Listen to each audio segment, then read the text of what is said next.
Hi, welcome to Join Our Town. My name is Michelle Medlock Adams and I'll be your host today. You know, I'm glad you joined us. I think probably everyone out there could agree with me that whether you're in a church or you're just visiting through a community and go to a church, seems like there's a lot of empty seats, a lot of empty pews these days. And here's the thing, I have daughters who are millennials. It seems like that's maybe the age group that we're having the hardest time actually getting into the church. A lot of people just, they're too busy for church these days, or possibly they're watching a TV program that has church, which is also good, but they're missing that sense of community that you actually get by going to a church and being a part of a community. And so we're going to talk today with our in-studio guest, Mr. Brad Bloom. Welcome. Hi, Glad Michelle. to have you here. Great to be here. And so, Brad, you are the president of Lifestyle Media and also the publisher of Faith and Fitness Magazine. Faith and Fitness Magazine, that's Faith right. and Fitness. Well, would we have ever believed, if you'd have told me this, I wouldn't have believed it, that fitness might be an avenue to get people reconnected to the church, to God, through fitness. Tell us how this might work. Well, you know, as I've been doing this over 13 years, what we've really again and again discovered is this is not something that we've created. Oh, hey, let's try to do fitness in the church. This is something that's been God directed. God is saying, hey, if you, church, will just listen, I want to use some things that you never even imagined were possible to reach the community for me. And so that's what we're seeing here. You mentioned those millennials, and we know the stories out there. You see it through all the major media saying they're not wanting to go to church. But what they are wanting to do is have some real relationship. They're really wanting to find a community. I don't know if you ever listen to electronic dance music. It is off the charts these days. The concerts are sold out. Right. It's a multi-billion-dollar industry. And it's amazing. I've listened to some of the musicians, the DJs, and there's some of those songs are saying, I have questions. Where will I go in this afterlife? So if we look a little closer, we can actually be encouraged as Christians to know these people aren't saying goodbye.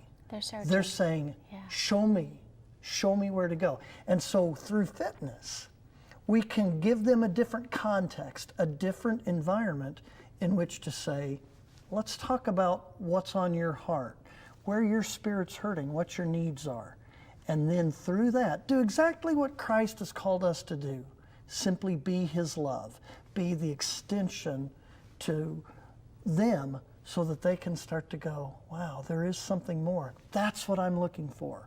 And that's powerful. Yes. When we can do that type of ministry, they're not going to be running away from the church, they're going to be running to the church. That makes sense to me. Even as I've been an instructor of fitness for a long time, the class I would always teach on Monday, Wednesday, and Fridays was called Fitness 101. And it was this group of women, usually 50 and up. And I'm telling you, they were like a family. If somebody's missing in class, they'd call and check on each other. It wasn't just they were coming to sweat and burn some calories and do some strength training. It was that they were there to see their friends and they prayed with each other. You bet. They shared pictures of their grandbabies. It was a sense of community. It's exactly what you're talking about. And you're talking about those group exercise experiences that we typically think of for women, but one group exercise that's become extremely popular in America over the past few years, and there's no signs of it slowing, is a program called CrossFit. There's other versions of it out there, but it's that more intense experience. And there's actually stories out there where people are considering that to be their religion. And so as churches start to look at that, they go, hey, we can actually meet that. So CrossFit is one of that more endurance thing. And you know, we did a story not too long ago in Faith and Fitness Magazine about a gentleman that's a power lifter. And he is a Christian guy up in Brownsburg, works at the Brownsburg High School system, and he does that whole powerlifting experience. And what's so powerful about his story is that he takes something that these students, these football players, all of these high school students are really wanting to do to show off their strength, and he uses that as a way to really let them then see that there's a greater strength, and that is the strength of Jesus Christ. What's exciting about this is, as Christians, we can live out our faith. So many times Christians in today's culture are afraid, ooh, I better keep quiet out in public. No, the public's looking for Jesus. And all we have to do is be there ready to look for the opportunity to extend his grace, to show his love, to show that the things they're looking for are exactly what Jesus can deliver to them. So by engaging in these activities like powerlifting and using that as a witness, that opens up doors to speak with a group of young men that might otherwise not ever hear the gospel of Jesus. They might not come to a church. But this is a vehicle for that. It really is. And you know, what we're encouraging Christians to do in church is to just not be shy. Now, another issue that we did was called the Colors of Fitness. And it actually featured my daughter on the cover. That's nice. Doing what's called a color run. Have you heard of them? We had one in Indianapolis in June of this past year, yeah. Now, as we researched preparing for that story, what we found is that there were a lot of Christians out there going, don't do color run. That's connected to an Eastern faith. That's the bad thing for Christians to do.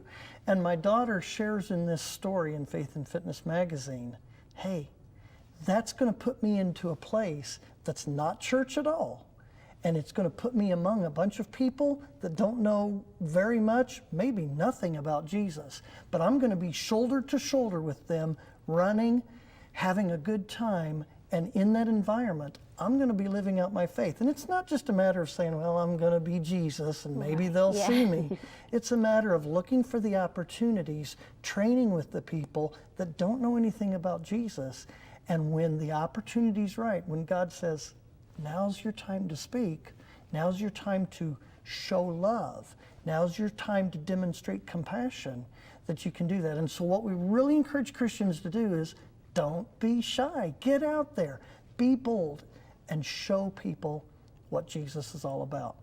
That's good. And I think that is a challenge today. I think that we're so politically correct in so many areas that some of us have stepped back, afraid to offend anyone. But man, we can't be afraid of the love of the Lord and be able to extend that. That's what we're called to do. That's right. And through those avenues, I think that's a great story about your daughter, that opens up a whole new area of people she might not ever encounter had she not done the Colors Run. I like that. Now, one person that's been here a lot to Indianapolis over the years, I think a musician that you like is Michael W. Smith. Yes, absolutely. He appeared on our cover, and I actually asked my sister, who's a photographer here in Indiana, to go down to Nashville to the Tennessee Titans training camp and to do the photography for that cover and then to interview him as well.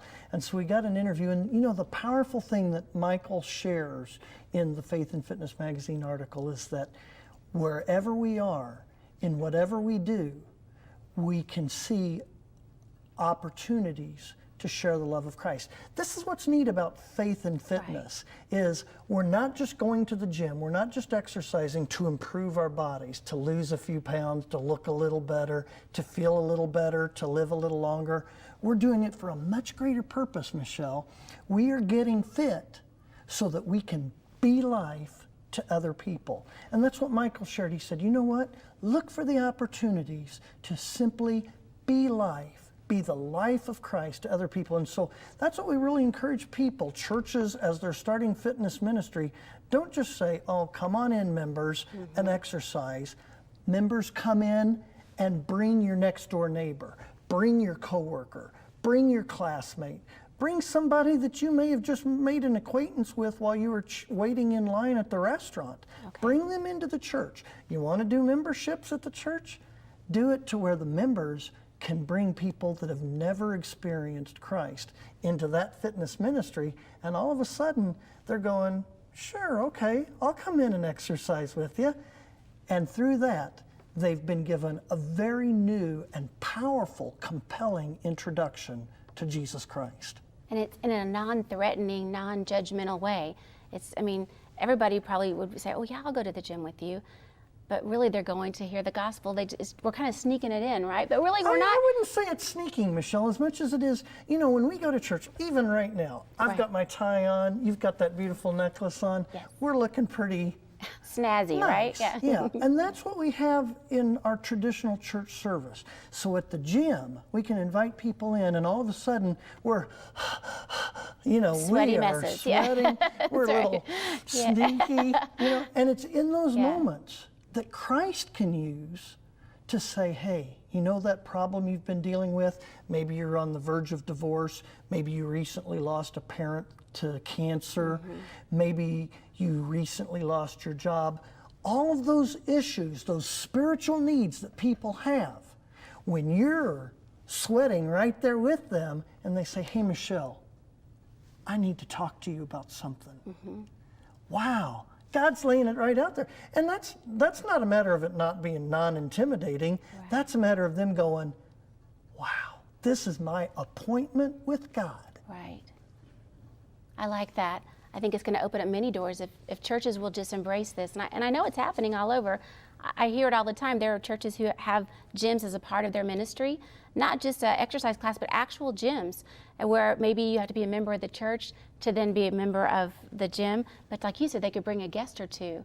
So come work out with me at the gym, and then hey, we can go to church together too, maybe later or something, right? That's right. Yeah. And what we really encourage our readers to consider is that they can be the first responders. They can be Christ to other people. We've got an issue called Be the Fire. Ignite, fuel, and consume. And a lot of times we do these physical, spiritual parallels. Right. And certainly we're doing that in that issue by saying, hey, ignite the passion in people, then fuel it forward to where it becomes a blaze, and then do it to where all of a sudden people see an all-consuming love of God in their life. This is something you can't get at any gym around town. Right. You can get it, though, at a church that says we're going to do fitness ministry. That extra edge, that powerful edge, that thing that people are looking for. Don't be afraid to be the presence of Christ to other people. They're looking for it. So be bold, be confident, and know that you can go out and really be the fire of Jesus Christ. And it to tells us them. in the Word that it's the love of God that draws people into Him. So if we're showing that love while we're sweaty messes next to each other, trying to hold a plank for another 35 seconds or whatever it is, that we're on that journey with them and that we really do care. What's the old expression that people don't care what you know till they know that you care? That's this right. is an avenue to be able to do that. I love that. Well, thank you for being here. Absolutely. I hope that every church hears this and goes, all right, let's do this. Or even if your church isn't doing this, we are the church. We can do this in our own daily life, right? I hope they'll contact me, and we want to, Absolutely. beyond the magazine, we want to help individual churches to see how they can meet their community needs. And each community is going to be different, but we're here to help them to be able to do that. And the website is? faithandfitness.net. Just look up Faith and Fitness Google magazine. Faith and Fitness. Well, please do that, viewers. And I'm so glad that you joined us today. We would really appreciate it if you would go on Facebook and like us. It's WCLJ 42. We'll see you next time.